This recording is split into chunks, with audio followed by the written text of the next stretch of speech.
অনেকদিন আগের কথা।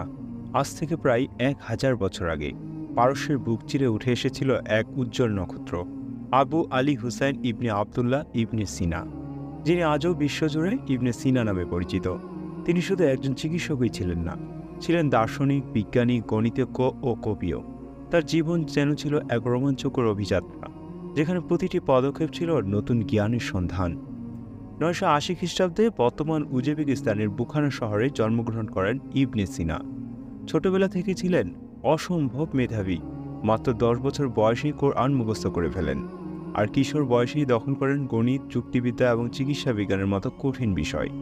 তার প্রবল কৌতূহল এবং গভীর চিন্তাশক্তি দেখে আশেপাশের মানুষ বিস্ময়ে হতবাক হয়ে যেত।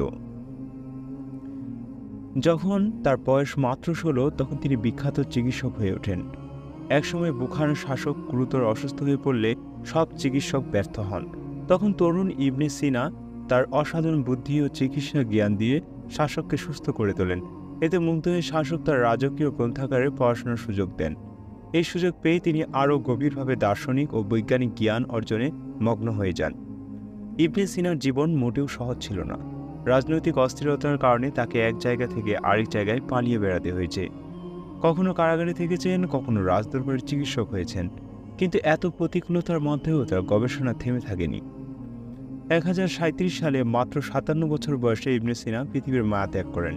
কিন্তু তার জ্ঞান, গবেষণা এবং বই আজও পৃথিবীর নানা প্রান্তে আলো ছড়াচ্ছে। আধুনিক চিকিৎসা বিজ্ঞান ও দর্শনের ভিত্তি তৈরিতে তার অবদান অনস্বীকার্য।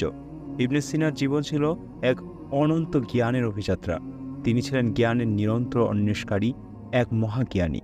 শত শত বছর পরেও তার চিন্তা ও গবেষণা আমাদের পথ প্রদর্শক হয়ে আছে।